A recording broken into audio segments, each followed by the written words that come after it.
Vamos a la escritura aquí, en Apocalipsis capítulo número 3.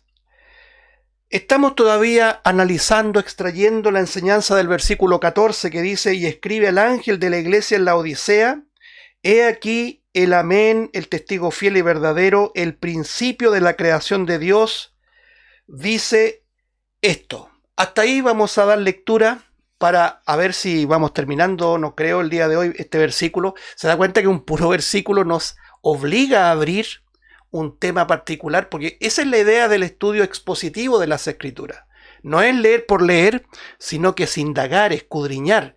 Como decimos de una manera ilustrativa, yo me figuro la actividad de estos arqueólogos, ¿cierto? Que andan con un cincelito, ¿no es cierto? Una escobillita, y andan buscando estas cosas que están impregnadas en la historia de la antigüedad, y para ellos es un tesoro. En otras palabras, nosotros queremos extraer estas perlitas que están incrustadas en la roca con todo el tiempo que sea necesario, amados hermanos, no tenemos apuro. Así que vamos a dedicarnos todavía al versículo 14, a hablar de esta iglesia en la Odisea. Hemos dicho que es la última iglesia en Asia Menor, muy cerca de Filadelfia, a unos 65 kilómetros al sureste. La palabra la Odisea ya denota algo muy importante, porque significa la voz o juicio del pueblo, que calza con la manera de actuar de la cristiandad del último tiempo. Una iglesia o una cristiandad que habla por su propia cuenta. Los líderes no hablan lo que enseña la palabra de Dios, sino lo que se les viene a sus corazones. Y todos los cristianos, en definitiva. Permítanme hacer un paréntesis, el primero de la mañana, con lo que ha pasado en Estados Unidos, amados hermanos. Yo no puedo entender en lo particular cómo la iglesia se ha polarizado tanto en estas facciones de izquierda a derecha, en donde, por ejemplo, prácticamente han dicho que Dios puso a Donald Trump y que ahora el diablo ha puesto, ¿no es cierto?, a un Joe Biden. En otras palabras, esta idea del maniqueísmo, ¿no es cierto?, entre los buenos y los malos, cuando la Biblia dice que no hay justo ni a un uno. Hoy día mismo veía una noticia ahí, estaban revelando los hobbies de la esposa de Donald Trump, Melanie, y ella es, por decir así, adicta a las joyas. Y había una joya que le regaló su esposo, pero cuesta millones de dólares, hermano. ¿Cómo puede ser eso? Entonces, no hay ningún cristiano que le salte, ¿no es cierto?, o le haga clic y decir esto. ¿Cómo va a ser este hombre cristiano? ¿Cómo va a tener una perspectiva cristiana un hombre tan acaudalado, tan altanero, tan soberbio como él? Y con esto no estoy defendiendo la otra postura. Lo que quiero es que entendamos, amados hermanos, que los cristianos compran cualquier enseñanza que se les vende. Debemos volver a la escritura, amados hermanos. No hablar por nuestra propia cuenta, no tener un juicio personal. Porque el Señor lo dijo: no juzguéis según la apariencia, sino juzgad con justo juicio. ¿Y quién entrega el justo juicio? No lo entregas tú ni yo, sino que exclusivamente la palabra de Dios. Así que yo me afirmo, hermano, me afirmo y descanso en eso. Como dice Romanos capítulo 4, versículo 3, ¿cierto? O al revés, Romanos 3, 4. Sea Dios veraz y todo hombre mentiroso. Todos nosotros, hermanos, estamos en esa esfera. El único veraz, y que tiene que ver con lo que vamos a estudiar hoy día, la verdad es Cristo Jesús y nadie más. Por lo tanto, la etimología ya nos enseña: la Odisea, la voz del pueblo, la voz que piensa el pueblo, la voz que predomina en la iglesia. Y ya lo hemos dicho que proviene de esta esposa Laodice, la esposa de un tal rey Seleucida, fundador de esta ciudad, llamado Antíoco II. El último antecedente que quiero recordar en este repaso inicial es que la Odisea era una ciudad muy próspera, ¿ya? Y siempre lo hemos dicho, y creo que lo vemos en la realidad. Siempre la sociedad termina afectando el comportamiento, la perspectiva de la iglesia. Por eso que es tan necesario, amados hermanos, no conformarnos al mundo, no tomar la forma del mundo, apartarnos de estos moldes, de estos principios que el mundo nos quiere, ¿no es cierto?, imponer. Nosotros debemos ser independientes al mundo, como lo dice Pablo a los Corintios, como embajadores. Y los embajadores no se inmiscuyen en política, no deliberan políticamente, sino que tienen un mensaje claro de aquel que los encomendó como embajador, en este caso nuestro Señor Jesucristo. Nosotros tenemos que predicarle de manera idéntica, sin acepción de personas, tanto al político de color tanto o cuanto. No podemos nosotros hacer acepción de personas porque alguien nos dijo que Dios está de este lado y no de este otro. Eso es absurdo, hermano. Yo creo que es necesario que retornemos a la Escritura, a la objetividad de la Escritura, al orden que Dios nos enseña. Una iglesia peregrina, una iglesia de perspectiva celestial y no terrenal. Y aunque vengan esos sones, hermanos, que nos dicen, pero ¿y qué quiere, que nos quedemos de brazos cruzados? Dicen algunos, ¿no es cierto? Eso me suena más al evangelio de Marta. ¿Se acuerda Marta? Afanada, turbada, en los quehaceres, tanto así que su afán y su ímpetu y su intranquilidad, porque no podemos negar que ella no tenía paz, no tenía tranquilidad, le llega a decir al Señor, le da una orden. Dile a María que me ayude, ¿se acuerdan? Ese pasaje tremendo del Evangelio cuando habla de estas dos hermanas diametralmente distintas, pero sacamos una gran lección, entre otras, que cuando usted pierde la perspectiva del Dios soberano, del Dios que está sentado en el trono, cae en excesos, cae en enseñanzas destempladas que no tienen nada que ver con el Evangelio. Yo escuchaba a un hermano que está llamando en un país vecino a las Fuerzas Armadas a actuar con armas, hermano, a guerras civiles. ¿Cómo? Pero ¿cómo un hermano, un pastor puede hacer eso? Ese hermano, ese pastor tiene que arrepentirse y reconocer que está rotundamente equivocado. El mensaje de Cristo no es ese. Y eso ocurre, amados hermanos, cuando usted pierde la perspectiva del Dios soberano. Cuando a usted más le importa que lo temporal y lo terrenal cambie para nuestra tranquilidad y beneficio, en lugar de pensar que lo que está pasando, nosotros veíamos ahora las noticias, ¿no es cierto? Todo lo que está convulsionado en el mundo, nos habla de que todo está tomando su forma, su lugar, porque el arrebatamiento de la iglesia es inminente. Porque todo eso que está ocurriendo apunta, ¿no es cierto?, lo que estamos estudiando en la tarde, al gobierno de un anticristo, del anticristo, el que se rebela contra todos los principios de Dios. Y será tan efectivo su engaño que todo el mundo lo va a ovacionar y aplaudir. Hoy día vemos un fermento, una sociedad muy proclive a aceptar cualquier hombre que les solucione los problemas. Entonces, cuando ven estos dejos de inquietud, hermanos que han perdido el concepto de la soberanía de Dios, empiezan a mirar de manera horizontal y empiezan a ver qué facción política nos puede ayudar, los militares, este color político, este otro. Es absurdo, hermanos. Esa polarización dejémosela al mundo que no cree en un Dios soberano. Pero eso revela el tiempo que estamos viviendo. Una esfera de una cristiandad de la Odisea que habla por su propia cuenta, sus propias corazonadas, sus propios impulsos. Pero también una iglesia próspera, porque era una sociedad próspera. Fíjense que en el año 62 después de Cristo, esto lo dijimos, esta región, la Odisea, fue devastada, fue destruida completamente, pero al corto plazo, dicen los historiadores, se levantó, pero de una manera increíble. Es como sale esa canción, ¿no es cierto? Me pondré de pie, resistiré, dice el hombre, sin ningún dejo de mirar hacia arriba, de pedir auxilio. Me acordaba de ese Salmo 46, ¿se acuerdan? Hay un pasaje que dice ahí, estad quietos y sabed que yo soy Dios. Muchas veces, hermano, en lugar de miles de palabras que podemos proferir, quedémonos en silencio. Salomón decía, sean pocas tus palabras, porque Él tiene el control. Nos acordamos de ese pasaje maravilloso, porque también nos lleva a pensar que nuestro Dios no es un Dios pequeñito, sino que un Dios sentado en un trono soberano que hace lo que quiere y que ejerce soberanía y nunca ha estado en las cuerdas, amados hermanos. Es importante aprender a descansar en Él, saber que yo soy Dios. Nosotros no tenemos ninguna capacidad, ni un átomo de capacidad de cambiar lo que está ocurriendo. Nuestra tarea aquí en la iglesia no es impactar la sociedad de manera que la sociedad cambie. Nuestra tarea aquí en la sociedad y en la tierra es predicar el evangelio para vida eterna. Con quien hables tú tienes que predicarle el arrepentimiento para vida eterna. Esa es la salvación. Pero la Odisea está hablando otro mensaje, está preocupada de su infraestructura, de su prosperidad. Y fíjese que la Odisea, la región, era próspera en la industria de lanas, de tejidos, de ropa, en definitiva de medicina y también farmacéutica. Situaciones sociales que el Señor aplica en la reprensión a esta iglesia en la Odisea. Le habla de que compres de mí oro refinado en fuego y vestiduras blancas para vestirte. A veces las amonestaciones del Señor es como que entran por un oído y salen por la otra. Y la Odisea era precisamente así.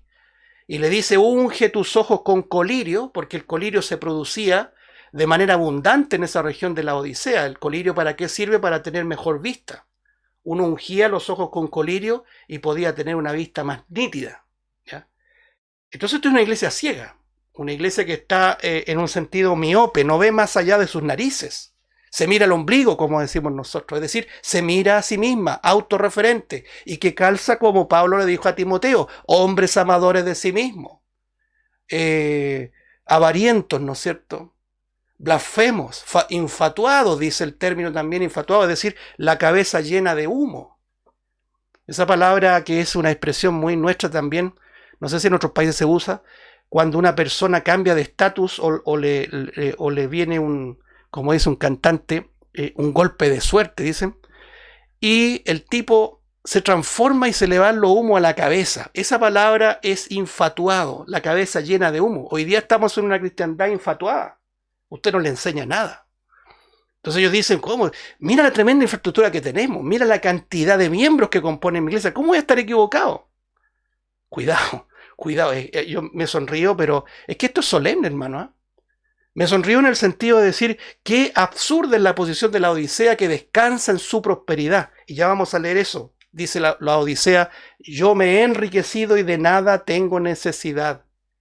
Y el Señor le da un terrible, tremendo diagnóstico.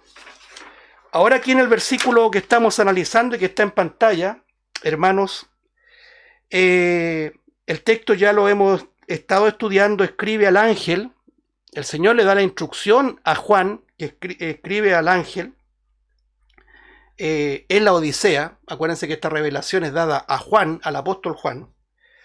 El ángel, ya hablamos, no tiene que ver con un hombre, sino que tiene que ver con la representación angelical de las iglesias de Asia Menor.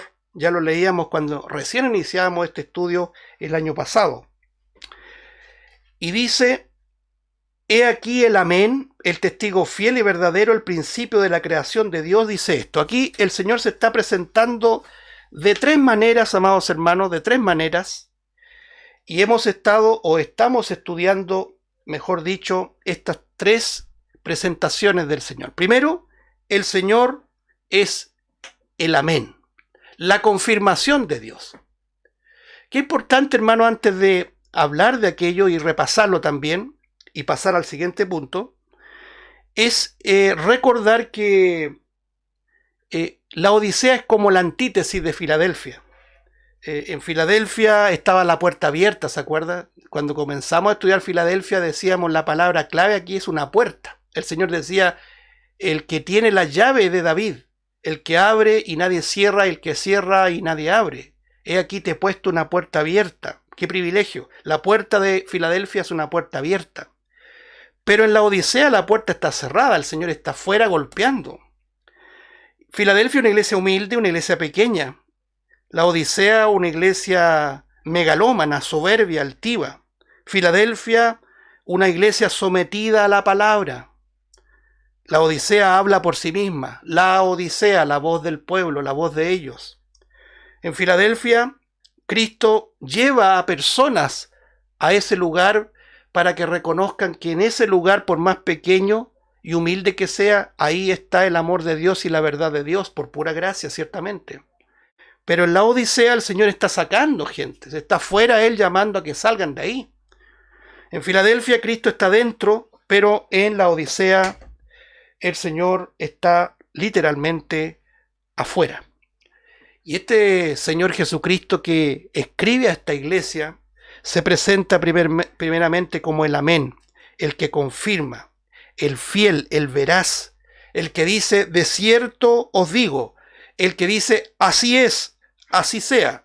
Es el amén de Dios, como lo leíamos en Isaías 65, Elohim amén, Dios que confirma.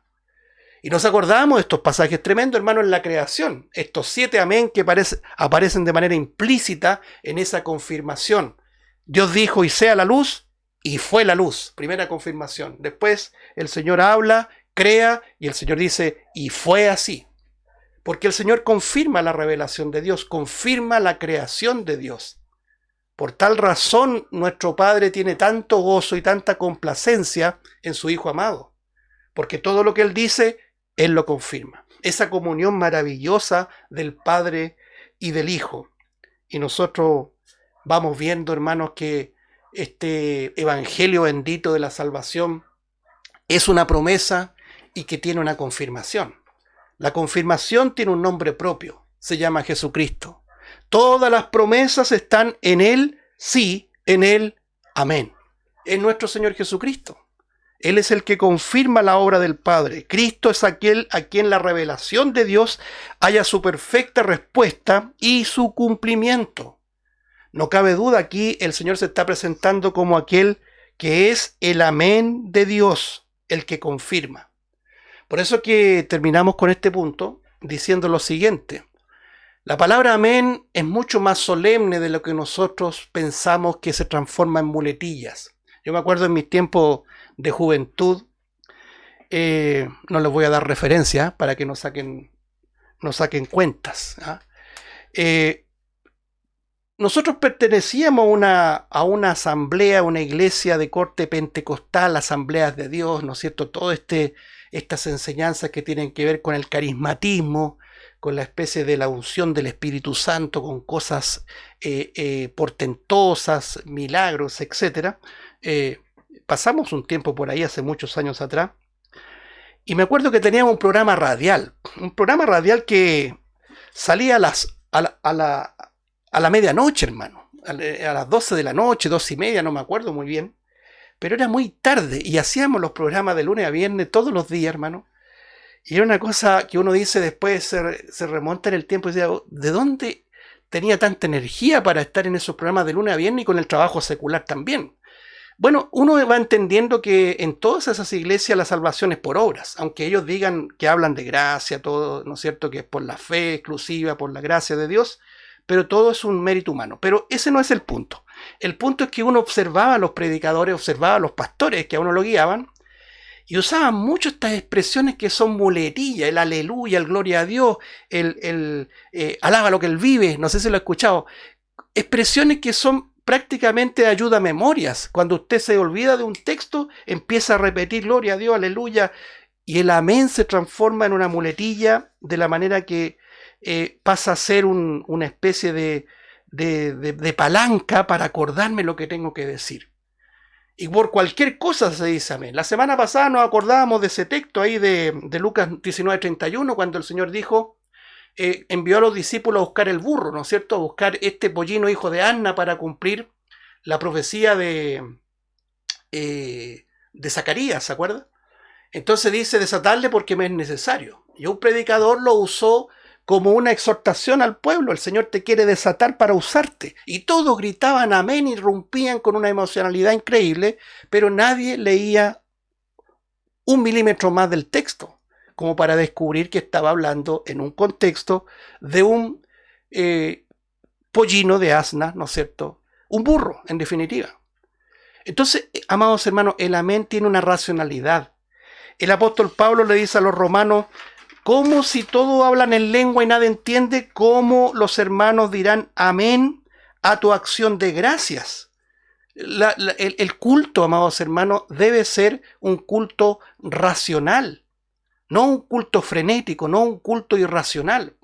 Le ha hecho un flaco favor, ¿no es cierto?, a lo que es el evangelio, el asunto de este asunto pentecostal, ¿no es cierto?, donde por todo se dice amén. Cuidado, porque amén es una expresión de confirmación solemne que nosotros debemos usarla oportunamente, de acuerdo a lo que la Escritura nos revela. Por ejemplo, cuando uno dice Cristo Jesús vino al mundo a salvar a los pecadores, uno dice amén. Eso amerita un profuso, un firme amén.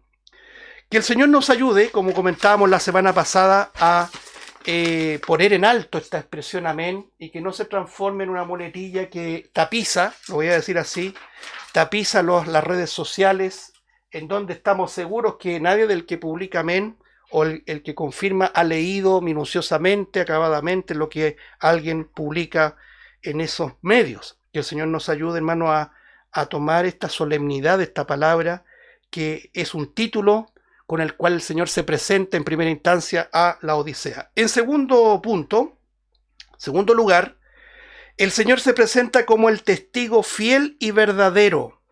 El testigo fiel y verdadero. En su oportunidad nosotros estuvimos hablando sobre lo que es ser testigo y relacionado evidentemente con la verdad. Aquí el Señor se presenta como el testigo fiel y verdadero, no como uno de los tantos testigos, sino que el testigo fiel y verdadero. Fíjese que es notable considerar que la palabra testigo proviene de un término griego que es martus, que deriva la palabra mártir, donde vemos nosotros en la historia de la iglesia, específicamente en el primer siglo, donde creyentes fieles, testigos fieles de Cristo, fueron martirizados. Entonces, ya eso nos habla de lo que significa ser testigo, ser mártir, padecer por causa de la verdad. Ya lo veíamos acá, amados hermanos, aquí mismo en la experiencia de Juan. Juan, por ejemplo, en Apocalipsis, si quiere lo apunta ahí, lo tiene como referencia, en Apocalipsis capítulo 1, versículo 1 al 2, mire lo que dice la Escritura, Apocalipsis 1, dice la revelación de Jesucristo que Dios le dio para manifestar a sus siervos las cosas que deben suceder pronto, y la declaró enviándola por medio de su ángel a su siervo Juan. Verso 2, que ha dado, mire lo que dice, testimonio de la palabra de Dios y del testimonio de Jesucristo y de todas las cosas que ha visto. Verso 9, Apocalipsis 1:9, miren lo que dice. Yo, Juan, en primera persona hablando Juan, vuestro hermano y copartícipe vuestro en la tribulación, en el reino y en la paciencia de Jesucristo, estaba en la isla de Patmos por causa de la palabra de Dios y ¿qué más? Y el testimonio de Jesucristo. Lo que estaba padeciendo el apóstol Juan es precisamente por causa de el testimonio de Jesucristo. La palabra de Dios es el testimonio de Jesucristo. Nosotros, a mucha distancia de esas experiencias de los fieles cristianos del primer siglo, de una u otra manera padecemos por causa de la palabra de Dios y el testimonio de Jesucristo.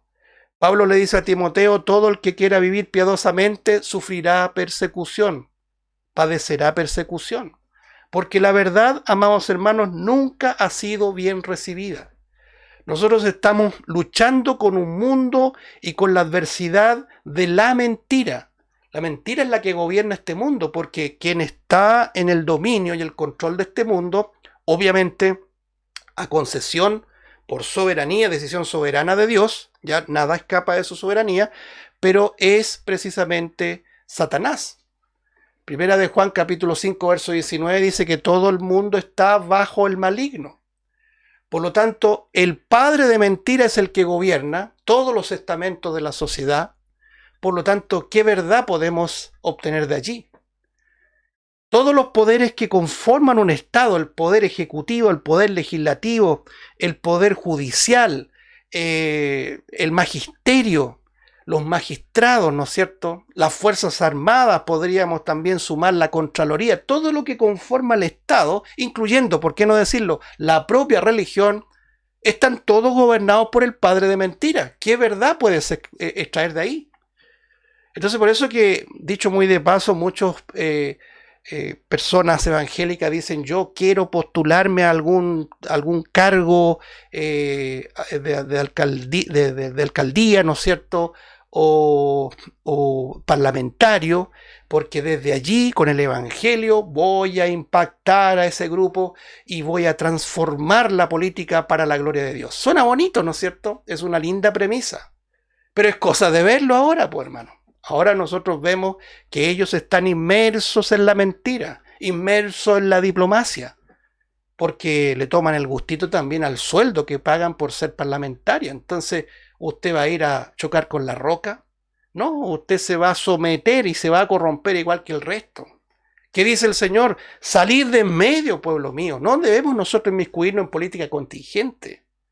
Todo eso está bajo el maligno, bajo la mentira. Por eso que el que nosotros ahora veamos que Cristo se presenta como el testigo fiel, verdaderamente fiel y verdadero, como dice el texto, es lo más grande que nosotros podemos leer y apropiarnos de este testimonio.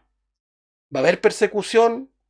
¿Va a haber situaciones difíciles? Sí, pero nada va a cambiar lo que Él nos tiene preparado, lo que nos tiene reservado en la gloria. Todo esto temporal va a quedar aquí. Nosotros adoramos al Amén, pero también al testigo fiel y verdadero. Es un título que le pertenece solamente al Señor. Ahí en Apocalipsis 1.5, mire lo que dice, y de Jesucristo el testigo fiel. Ya en el inicio del libro de Apocalipsis se presenta a nuestro Señor Jesucristo como el testigo fiel. Ya vamos a hablar de lo que es ser testigo. Si saltamos rápidamente al capítulo 3, versículo 7, que también es una materia fresquita, capítulo 3 de Apocalipsis, versículo 7 dice, escribe el ángel de la iglesia en Filadelfia, esto dice el santo, ¿qué más? El verdadero. El verdadero es Jesucristo, porque Jesucristo no solamente dijo la verdad, sino que aún más, dijo, yo soy la verdad. Es la verdad encarnada, hermanos. Cristo es la verdad encarnada. Por lo tanto, no es solamente un testigo pequeñito, sino que es el testimonio verdadero y fiel, y es la verdad. Si nos vamos al pasaje que nos habla de la gloria de nuestro Señor Jesucristo cuando vuelva en esa epifanía, como hemos estado mencionando los domingos en la tarde, el Epífanes, ¿no es cierto?, el Dios manifiesto. Mira lo que dice Apocalipsis 19, versículo 11. Apocalipsis 19, 11 dice, entonces vi el cielo abierto, y he aquí un caballo blanco, y el que lo montaba se llamaba Fiel y Verdadero, y con justicia juzga y pelea. Entonces, yo me acordaba de estos pasajes, hermanos, maravillosos, cuando vemos a cristianos que están perdiendo el control y perdiendo la esperanza, llamando a fuerzas armadas a tomar el control en otros países, porque es una vergüenza no poder ver más allá de lo que el Señor con justicia juzga y pelea. Nosotros tenemos un triste saldo, hermanos, de dictaduras de todo tipo, de todos los colores políticos. Por eso es que es tan importante, hermano, también empaparse de la historia. Uno cuando no lee, ¿no es cierto?, tiene una idea muy sesgada de la historia. ¿Ya? Estamos iniciando, yo lo dejo invitado, así como que estoy pasando una propaganda, pero permítame de buena fe invitarlo para la reunión de la tarde, que estamos estudiando profecías bíblicas, y estamos hablando de un personaje que será un dictador mundial que impondrá un pacto, una aparente paz con muchos, pero en un corto plazo, 3 años y medio, romperá ese pacto, romperá esa paz. Y precisamente veíamos ahí, hermano, que esta idea de paz es una paz condicional, es una paz efímera, es una paz fácilmente quebrantable. Por lo tanto, haríamos un flaco favor al Evangelio pidiendo a tal o cual gobernante que se haga cargo para poner paz, cuando el único que juzgará con justicia y peleará con justicia es este que aparece aquí, este glorioso personaje. Es el personaje central de la Escritura que se llama nuestro Señor Jesucristo, Dios hecho carne, el fiel y verdadero. ¿Sabe que en esto, amados hermanos, en este capítulo 19, verso 11 de Apocalipsis, se cumplirá la oración de nuestro Señor Jesucristo? Venga tu reino, hágase tu voluntad como en el cielo, así también en la tierra. No nos desviemos, hermanos, que nadie nos distraiga. El único que va a poner paz verdadera, duradera y eterna, su reino no tendrá fin, es nuestro Señor Jesucristo cuando venga a poner en orden todas las cosas. Yo me acordaba también, viendo las noticias del mundo, hermano, viendo ahora los conflictos en Perú, en Bolivia, en los mismos Estados Unidos, amados hermanos, porque nadie va a congraciarse con lo que está pasando en el mundo. Es decir, uno igual ve, observa, pero uno dice, esto está escrito, amados hermanos. Por haberse multiplicado la anomia es la falta de ley. El texto de Mateo 24 dice la maldad. La maldad es una acción sin ley. Y por haberse multiplicado la maldad, el amor de muchos se enfriará. Por lo tanto, estamos ya en un escenario previo a esa gran apostasía que tendrá su apogeo una vez que la iglesia sea arrebatada, porque la iglesia, lo hemos dicho, es un verdadero dique, es un freno a la maldad. Imagínense ustedes, con toda la maldad que vemos, imagínense, la iglesia está presente, pero cuánto más cuando la iglesia desaparezca. Va a ser una verdadera y plena distopía este mundo. Por eso que, amados hermanos, es bueno volver a las Escrituras y ya no hablar por nuestra propia cuenta, y no nos guiemos por nuestro corazón, sino hablar lo que dice. El fiel y verdadero viene a este mundo. Amén. Ahí sí que nosotros decimos un profuso y un fuerte amén. Ven, Señor Jesús. Pero antes, nuestro Señor Jesucristo nos viene a buscar, porque nosotros no vamos a pasar ningún tiempo de juicio, de persecución. Si seguimos leyendo acá en el capítulo 22, para terminar este punto, Apocalipsis capítulo 22, versículos 6 al 7, dice lo siguiente. Apocalipsis 22, 6 al 7 dice, y me dijo, estas palabras son fieles y verdaderas, y el Señor, el Dios de los espíritus de los profetas, ha enviado su ángel para mostrar a sus siervos las cosas que deben suceder pronto. He aquí, vengo pronto, bienaventurado el que guarda las palabras de la profecía de este libro. ¿Qué dice? Estas palabras son fieles y verdaderas, porque son palabras dichas por el testigo fiel y verdadero. El problema es que nosotros perdemos la paciencia. Estamos viendo un mundo en que hace perder la paciencia, y perdemos la paciencia porque perdemos de mirada, ¿no es cierto?, el punto de mira de este testigo fiel y verdadero que va a venir a poner orden muy pronto, amados hermanos. Primero nos saca a nosotros y posteriormente vendrá por segunda vez a este mundo a poner una verdadera paz, no una paz efímera, no una paz engañosa, no una paz que se quebranta a los 3 años y medio, sino que una paz verdadera, perdurable. Por lo tanto, hermanos, ya estamos entendiendo lo que significa este título con el cual el Señor se presenta a la Odisea, el testigo fiel y verdadero. Ahora la pregunta más razonable, evidentemente, es ¿qué es ser testigo? ¿Qué es ser testigo? ¿Cómo uno se transforma en un testigo? Bueno, la palabra testigo, en un sentido muy simple, es una declaración de aquel que afirma la veracidad de un hecho del cual ha sido testigo presencial. ¿Por qué nosotros creemos que Jesucristo es el testigo fiel y verdadero? Porque es el único que ha estado con el Padre desde la eternidad y hasta la eternidad. Es el único que nos puede dar testimonio de quién es el Padre.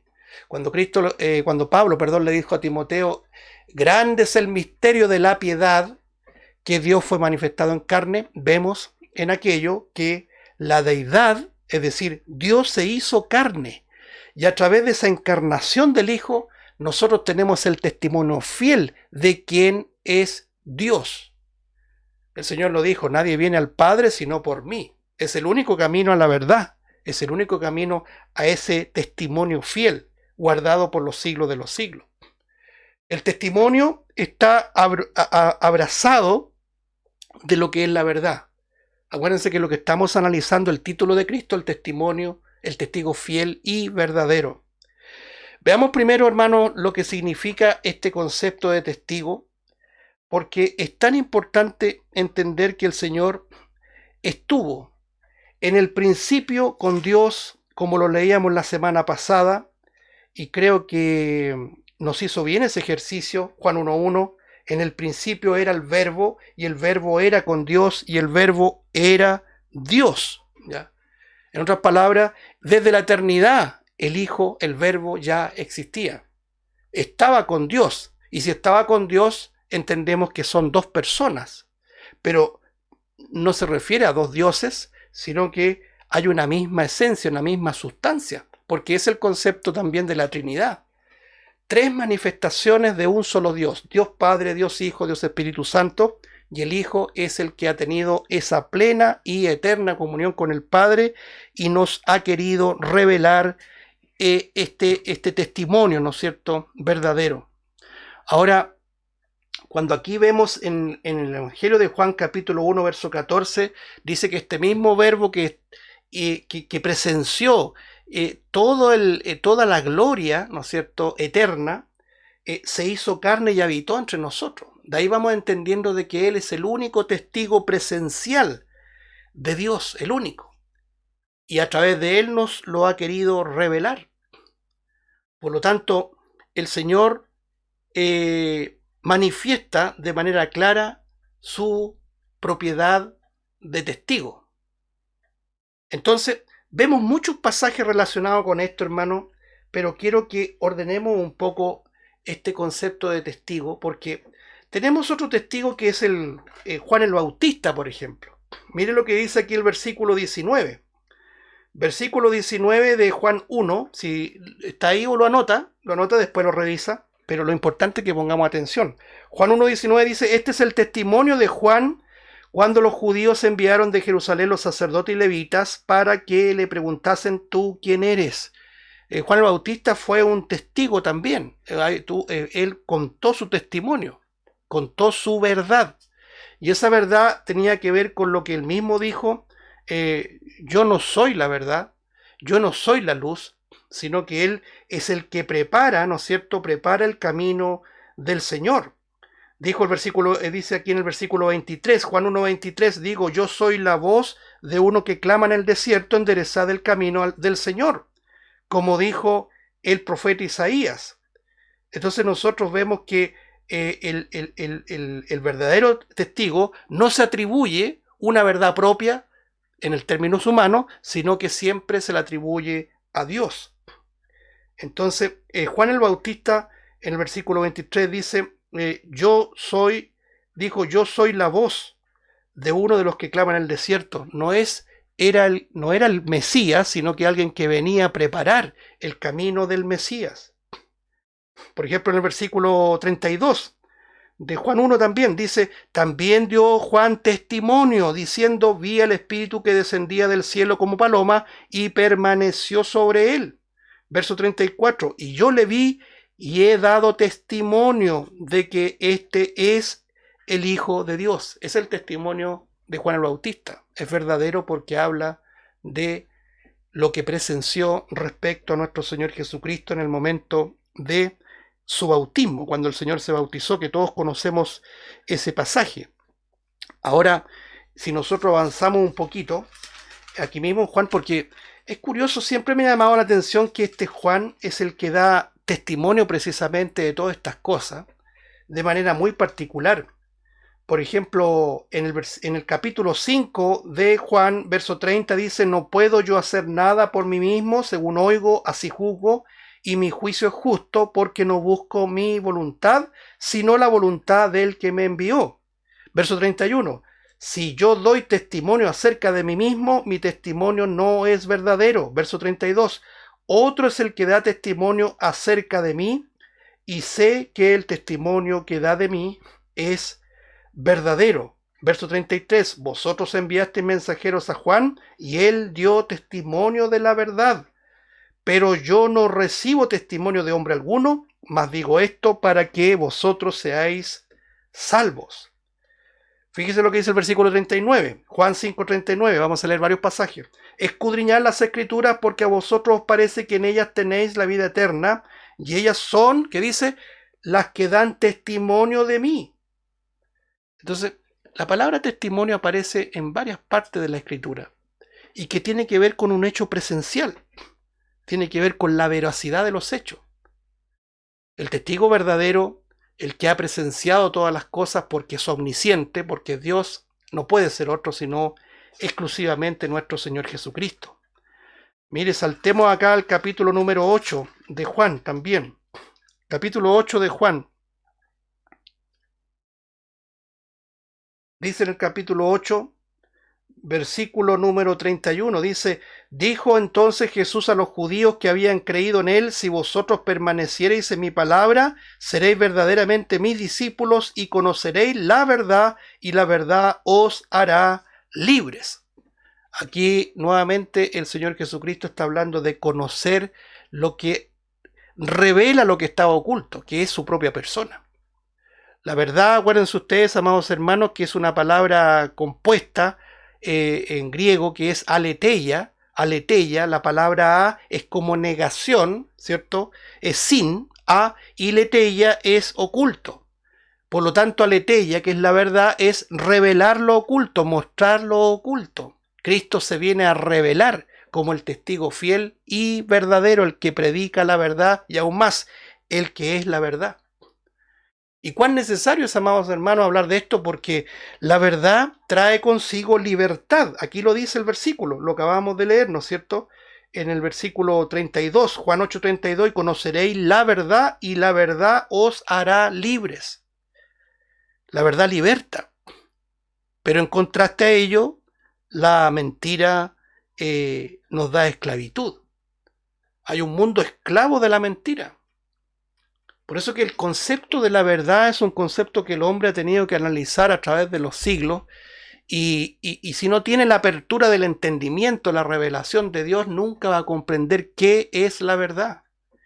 El propio Pilato, cuando entrevistaba a nuestro Señor Jesucristo, y que lo estuvimos estudiando también los domingos en la tarde, no sé si usted se recuerda, en virtud del pasaje de Daniel 9, cuando se le quita la vida al Mesías, y estuvimos ahondando en lo que fue la muerte del Mesías, cómo o cuáles fueron los cargos que se le imputó a nuestro Señor Jesucristo para acusarle.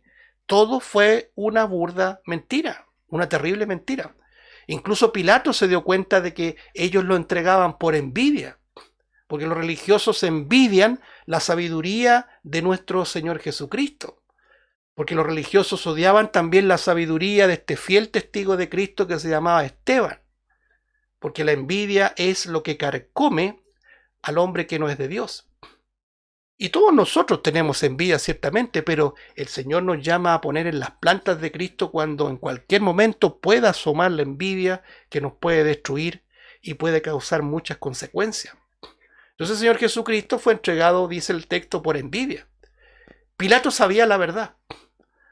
Pilato conocía cuál era el juicio justo respecto a Jesús de Nazaret. Pero como buen político estaba entre la espada y la pared. ¿Qué hago acá? Si lo perdono, lo indulto, me echo todo este poder estatal, este poder fáctico, que es la religión, y se va a crear una revuelta peor.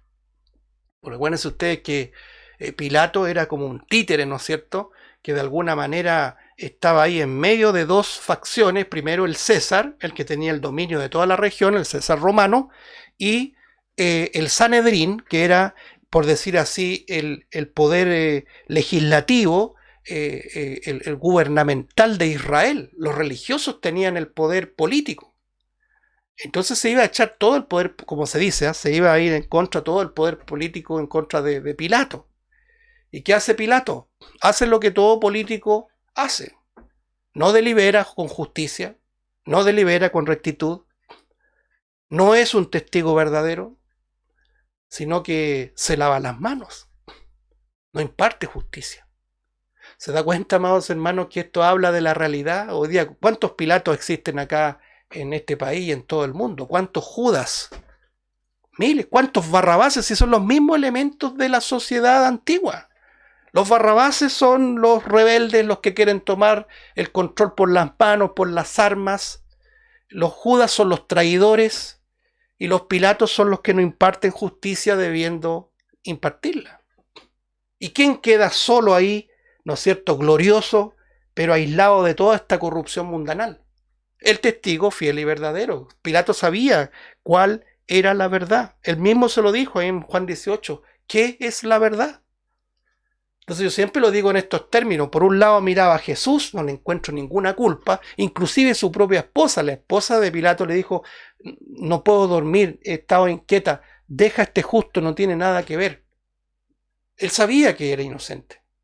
Y salía por la otra puerta y estaban el poder religioso, ¿no es cierto?, satánico, como todos los poderes religiosos que han gobernado este mundo, ¿cierto? Todos sin excepción, estaban ahí. Incluso lo amenazaron de acusarlo al César, hermano. Lo amenazaron con una acusación inconstitucional, ya que estamos en esta aquí. Entonces, Pilato, ¿qué es lo que hizo? Se lavó las manos y no impartió justicia. Entonces, nosotros estamos ahora contemplando por la fe, dentro de todo un mar de mentiras, al testigo fiel, al verdadero, al que ha venido a a revelar lo oculto. Pero fíjense, hermanos, que este privilegio no es para todos. Tomémosle el peso de lo que significa. Mire, Mateo capítulo número 11. Vámonos a Mateo capítulo 11, hermanos. En eso consiste escudriñar las escrituras para poder empaparnos de todos estos pasajes maravillosos. Mateo capítulo 11, versículo 25 dice: en aquel tiempo, respondiendo Jesús dijo: te alabo, Padre, Señor del cielo y de la tierra. ¿Qué dice? Porque escondiste estas cosas de los sabios y de los entendidos y las revelaste a los niños. ¿Qué dice? Sí, Padre, porque así te agradó. Comentemos brevemente esto, hermano. Jesús dice: te alabo, Padre, Señor del cielo y de la tierra, porque escondiste, privaste estas cosas de ¿quiénes? De los sabios y de los entendidos, de los poderosos. Ahí usted ponga al político, ponga al rey, ponga a un dictador, todos los que han gobernado a diestra y siniestra este mundo. El Señor privó a aquellos poderosos de esto. Y dice: y las revelaste. Ahí está la expresión de quitar el velo. En cierto modo, implícitamente está esta idea de aletheia, es decir, revelar lo oculto, ¿cierto? Mostrar lo que no estaba mostrándose, no estaba revelado, y la revela a los niños, hermanos. ¿Cómo podemos entender este concepto de niños en el texto? Bueno, de la única manera que nosotros podemos hacer una correcta interpretación es ver cómo el Señor actuó con los niños, ¿ya? Y qué enseñanza implícita nos entregó a través de los niños. Fíjense que una vez que estaba predicando el Señor Jesucristo, enseñando, y los niños, como todos los niños, de todos los países, de todas las épocas, los niños son niños, como decimos nosotros, inquietos. Para ellos solamente el universo es jugar, ¿ah? Su inquietud es jugar. Todo lo lúdico, todos los colores, toda la dinámica es juego. Por eso que he dicho de paso, cuando alguien enseña a un niño, tiene que llevarlo en esa esfera, no le puede exigir más de lo que es un niño. Eso muy de paso. Y lo mismo acá. Estaban jugando, metiendo ruido, como se dice, interrumpiendo, quizás distrayendo, y los discípulos querían apartar a los niños. A veces, en cierto modo, nos pasa a nosotros, sobre todo cuando tenemos poca paciencia y los niños nos dejan medio incómodos, que meten ruido, etc. Pero el Señor hizo totalmente lo contrario a lo que nosotros hacemos. Dejad que los niños vengan a mí, no se lo impidáis, porque de los tales es el reino de los cielos. Y a los propios niños el Señor nos entrega esta lección que dice: si no os hacéos como uno de ellos, no podéis ver el reino de Dios. Pero todavía está la pregunta ahí: ¿qué significa ser niño? Significa ser, primero, incompetente. Un niño no tiene competencia. Usted no le puede dar una responsabilidad de peso a un niño porque usted sabe muy bien que es incompetente, que necesita a alguien que lo ayude, que es, en otras palabras, dependiente. Entonces, cuando habla de niños, está hablando de un tipo, ¿no es cierto?, de carácter incompetente, que depende, es dependiente, que necesita un ayudador, que necesita que él lo tome de la mano y lo guíe correctamente. No es poderoso en sí mismo. Entonces, cuando nosotros vemos esta expresión de niño, también asoma esta idea de inocencia.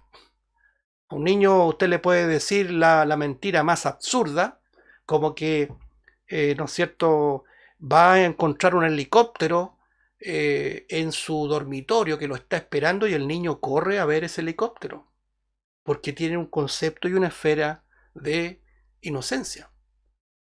Ahora, tú sabes muy bien y yo también que nosotros no somos inocentes. En la medida que nosotros vamos creciendo, nos vamos desapegando de esa inocencia, ¿no es cierto? Solamente el Señor sabe cuándo ese límite se traspasa, cuando dejamos de ser niños y pasamos a la esfera de la adultez, conociendo con mayor profundidad el bien y el mal y nuestra propia maldad. Pero qué ganas tenemos de ser más niños, ¿no es cierto? El apóstol Pablo decía, ser niños en la malicia. La inocencia de un niño solamente, amados hermanos, y esto es importante también enfatizarlo, solamente la recuperamos, la obtenemos en Cristo Jesús. Su inocencia, su santidad, su pureza nos es imputada. Por eso que entramos en esa esfera de niños, inocentes, incompetentes, dependientes. De modo que la verdad revelada, el testigo fiel y verdadero, viene a revelar su palabra, sus misterios, no a los poderosos, no a los grandes científicos, no a los que tienen capacidad, ¿no es cierto?, intelectual, sino por el contrario, Dios gratifica al que menos sabe, no al que más sabe. Y el Señor deja de lado los sabios y entendidos y le revela estas maravillas eternas a los niños, a los incompetentes, como tú y como yo, a los que dependemos de nuestro Padre. Ahora, el texto aquí en Mateo 11:25, ya se nos está yendo el tiempo, dice el versículo 26 una confirmación a propósito del amén. A propósito del amén, imagínense qué bonito. Dice, sí, Padre, porque así te agradó. Todas las cosas se hacen por el agrado de Dios. A Él le agradó salvarte, a Él le ha agradado salvarme por pura gracia.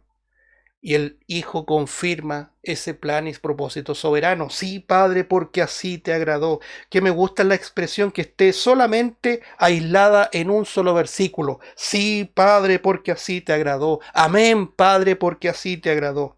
Y mire lo que dice el versículo 27. Mateo 11:27. Todas las cosas me fueron entregadas por mi Padre, y nadie conoce al Hijo sino el Padre.